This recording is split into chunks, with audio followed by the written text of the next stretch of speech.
साथियों नमस्कार। मैं अजय कुमार एक बार फिर से आप सबका बहुत बहुत स्वागत करता हूं आपके अपने YouTube चैनल विधिक ज्ञान में। दोस्तों, आज हमारे सामने एक प्रश्न आया है कि अनुच्छेद और धारा में क्या अंतर होता है। विस्तृत उदाहरण के सहित जो है बताइए। तो आज दोस्तों हम इसी पर बात करने वाले हैं कि अनुच्छेद और धारा ये दोनों अंतर क्या है। जैसे आप विधिक के अगर विद्यार्थी होंगे तब तो आपको पता होगा। अगर आप विधिक के विद्यार्थी नहीं हैं तो बहुत ही कम जनता को, सामान्य जनता को, जैसा कि हमारा उद्देश्य है इस चैनल का कि हर आम नागरिक को भी अपने अधिकार, अपने कर्तव्य के बारे में जानकारी होना चाहिए। उसे कम से कम थोड़ा बहुत तो ज्ञान होना ही चाहिए हमारे संविधान के बारे में। तो चलिए दोस्तों वीडियो को शुरू करते हैं और आज हम विस्तार से बात करेंगे कि अनुच्छेद क्या होता है, धारा क्या होती है। कानून को जड़ से समझने के लिए अनुच्छेद और धारा का अंतर जानना उतना ही जरूरी है जितना किसी वकील के लिए दलील की नींव। यानी कि जब कोई मुकदमा दाखिल करता है तो वो आदमी अपने वकील को ए टू जेड सभी चीजें जो हैं सब चीज बताता है। तो इसीलिए यहाँ पे एक उदाहरण के रूप में कहा गया है कि अगर आपको कानून के बारे में जानना है तो आपको अनुच्छेद और धारा के बीच का जो प्रमुख अंतर है वो भी उतना ही जानना जरूरी है कि जितना एक वकील के लिए दलील की नींव। हम परंपरागत से शुरू करेंगे और फिर व्यवहारिक उदाहरणों तक पहुंचेंगे। दोस्तों, अनुच्छेद होता क्या है। अनुच्छेद भारतीय संविधान का हिस्सा होते हैं। यानी कि अनुच्छेद शब्द का जब भी प्रयोग किया जाएगा, अनुच्छेद जो शब्द है इसका जब भी प्रयोग किया जाएगा, आप मान के चलिए कि वो बात, वो चीज हमारे संविधान के बारे में बात की जा रही है और किसी के बारे में नहीं, हमारे संविधान के बारे में उसकी बात की जा रही है। संविधान राष्ट्र की आत्मा है और अनुच्छेद उसकी धड़कन। समझ में आया। परिभाषा से हम समझते हैं एक बार फिर से। संविधान में लिखे गए मूल नियम, अधिकार, कर्तव्य और शासन प्रणाली के प्रावधानों को अनुच्छेद कहा जाता है। यानी कि संविधान में एक आम नागरिक के मूल अधिकार क्या हैं, उनके नियम क्या हैं, उनके कर्तव्य क्या हैं और शासन प्रणाली जो व्यवस्थापिका बनाती है उसको कार्यपालिका कैसे चलाएगी, ये सब चीजें जो हैं अनुच्छेद के अंदर विस्तार से बताया गया है। यानी कि हमारे संविधान के अंदर, जैसे हमारे संविधान के अंदर विस्तार से बताया गया है। मान लीजिए ये हमारा संविधान है, ठीक। अब संविधान को इतनी मोटी बुक है कि इसको अलग अलग पार्ट में, भाग में डिवाइड कर दिया गया है। 8 भाग बना दिए गए हैं, 395 अनुच्छेद बना दिए गए हैं और 12 अनुसूचियां जो है बना दी गई हैं। इसके बारे में हम वीडियो किसी दिन बनाएंगे पूरा विस्तार से। अभी आप ये समझिए कि संविधान में लिखे गए मूल नियम, अधिकार, कर्तव्य और शासन प्रणाली के प्रावधानों को अनुच्छेद कहा जाता है। ये कहाँ पाए जाते हैं दोस्तों, ये केवल भारतीय संविधान में पाए जाएंगे। यानी कि अनुच्छेद शब्द का जब भी प्रयोग होगा तो हम ये समझ के चलेंगे कि हमारे भारतीय संविधान की जो है बात हो रही है। चलिए अब देखते हैं कि इसका प्रकृति क्या है। इसका प्रकृति है सर्वोच्च। यानी कि संविधान जो है हमारा सर्वोच्च है। संविधान के आगे और किसी की नहीं चलेगी। ये पूरे देश पर लागू होगा। संसद भी इसके विरुद्ध कानून नहीं बना सकती है। ये चीज को आप जब मान के चलिए, प्रधानमंत्री हो, राष्ट्रपति हो या देश का कोई भी नागरिक हो, कोई भी एजेंसी हो, वो संविधान के खिलाफ जो है कानून नहीं बना सकती है।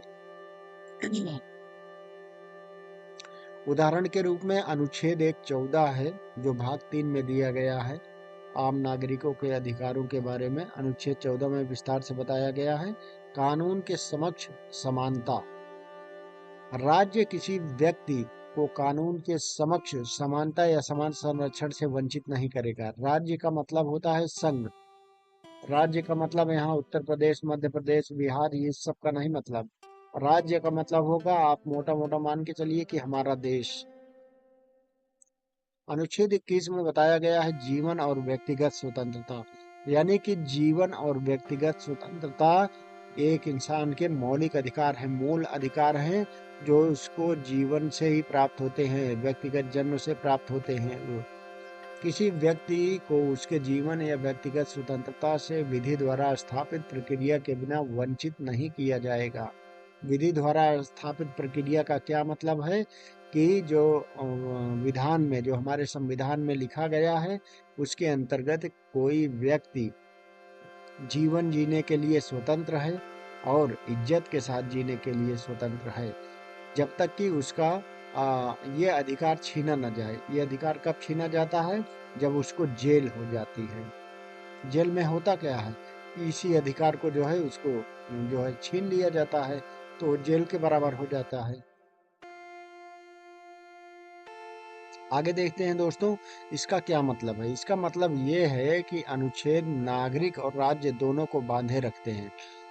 अनुच्छेद जो है, जो भारतीय संविधान का अनुच्छेद है, वो स्टेट को और वहाँ के रहने वाले लोगों को, दोनों को आपस में जो है बांध के रखता है, जिससे कि न्याय व्यवस्था या न्याय प्रक्रिया जो है पूर्ण रूप से चलती रहे। अगला है दोस्तों, अब तक तो हमें आशा है कि आप जो है अनुच्छेद को समझ गए होंगे कि अनुच्छेद क्या होता है। अब हम दोस्तों आगे बात करने वाले हैं किसके बारे में? अब हम बात करने वाले हैं धारा के बारे में। धारा क्या होती है? धारा किसी अधिनियम का हिस्सा होती है। अब यहाँ थोड़ा आपको कंफ्यूजन होगी अगर आपने नहीं पढ़ा है तो।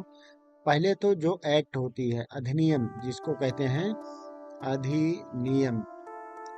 अधिनियम कैसे बनता है इसको जान लीजिए। अधिनियम एक तरह से एक नियम है जो संसद द्वारा या विधानमंडल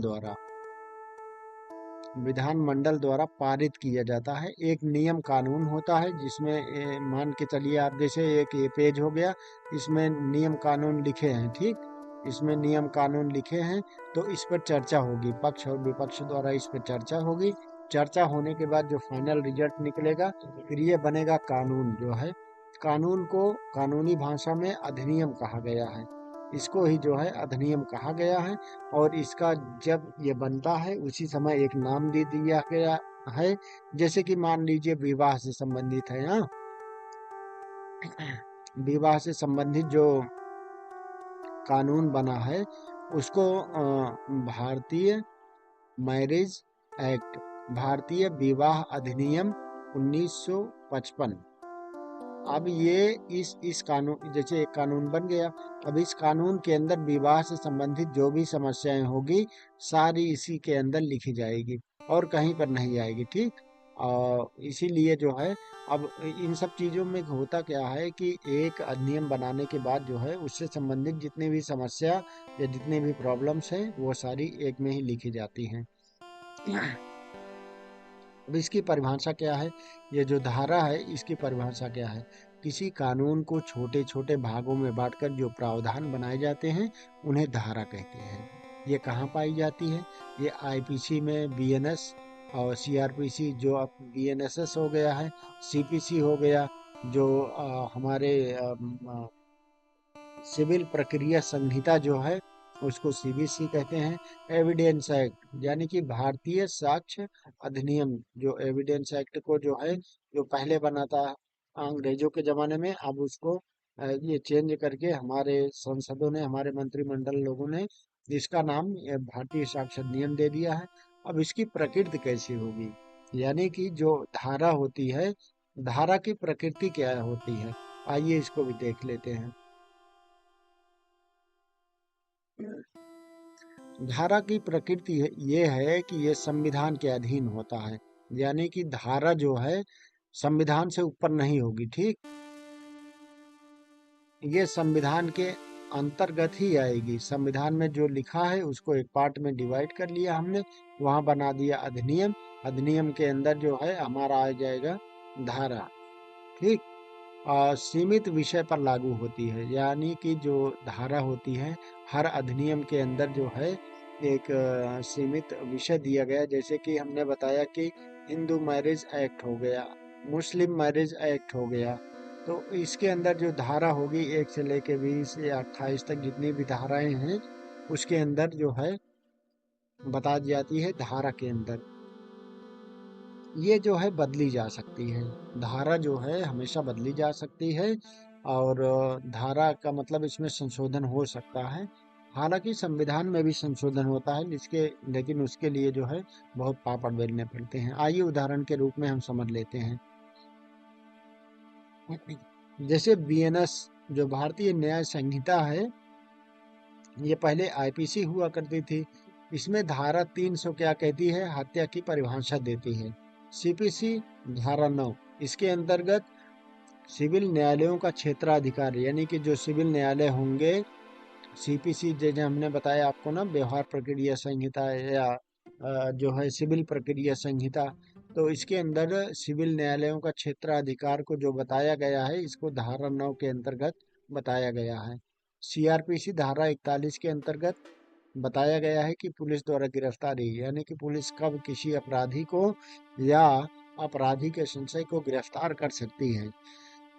मतलब ये है कि धारा व्यवहारिक कानून है, कोर्ट रूम में इसे रोज इस्तेमाल किया जाता है। और जो संविधान के संबंधित प्रमुख केसेस आते हैं, जैसे कि आपने देखा होगा संघ बनाम राज्य, ये अधिकतर केस आपको जो है ये चलते मिलेंगे कहाँ पे, सुप्रीम कोर्ट में।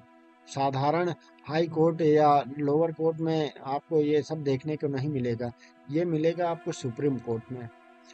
तो दोस्तों, अनुच्छेद और धारा में प्रमुख अंतर तालिका क्या है, आइए ये भी जान लेते हैं। अनुच्छेद और धारा में प्रमुख अंतर क्या है।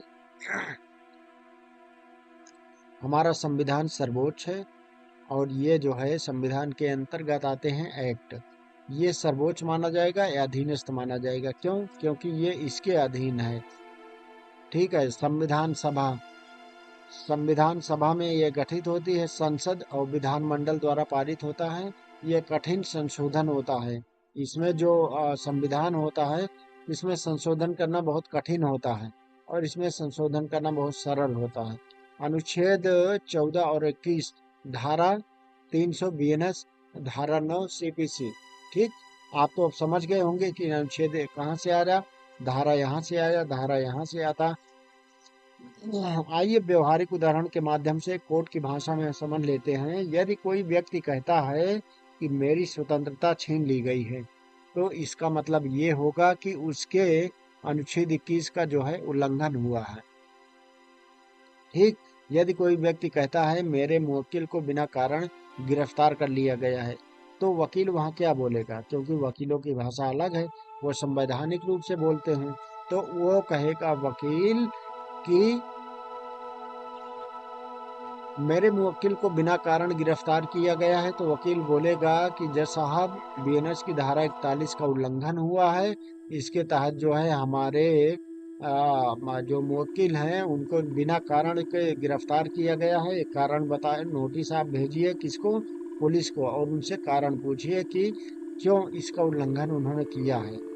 ठीक। अब यहाँ याद रखने वाली बात यह है कि अनुच्छेद अधिकार देता है, अनुच्छेद जो है अधिकार देता है, और धारा उस अधिकार को लागू करने का तरीका बताती है। बहुत ही साधारण भाषा में आपके लिए लिख कर ले आया हूँ कि अनुच्छेद जो है अधिकार देता है, धारा उस अधिकार को लागू करने का तरीका बताती है। अगर एक लाइन में हम कहें, तो एक लाइन में मजबूती से याद रखने का तरीका ये है कि संविधान में जो है अनुच्छेद होगा, और ये हमारे अधिकार और सिद्धांतों को बताएगा।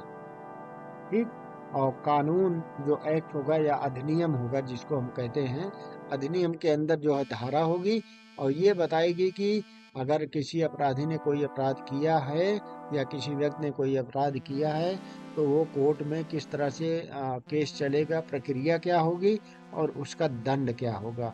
ये हमारा कानून जो है एक्ट तय करता है। तो दोस्तों, वीडियो कैसा लगा आप हमें कमेंट में अवश्य बताइएगा। अगर वीडियो अच्छा लगा हो तो मित्रों के साथ ज़रूर शेयर करिएगा। अब देखिए इसमें क्या है कि जैसे हम नए नए, तो ये पेन पेंसिल जो यूज़ कर रहे हैं, टेक्निकल विधि से हम नए नए अपना पेन पेंसिल यूज़ कर रहे हैं। अभी उतना आता नहीं है लिखना, लेकिन हमारा जो लक्ष्य है, हमारा लक्ष्य ये है कि हमने जो बताया आपने वो समझा, बस यही बहुत है। जरूरी नहीं है कि हम बहुत अच्छी भाषा में लिखें या बहुत अच्छा से हम पेन चलाएं, बहुत अच्छा से पेंसिल चलाएं। यहाँ जाके हम अलग अलग अलग जो है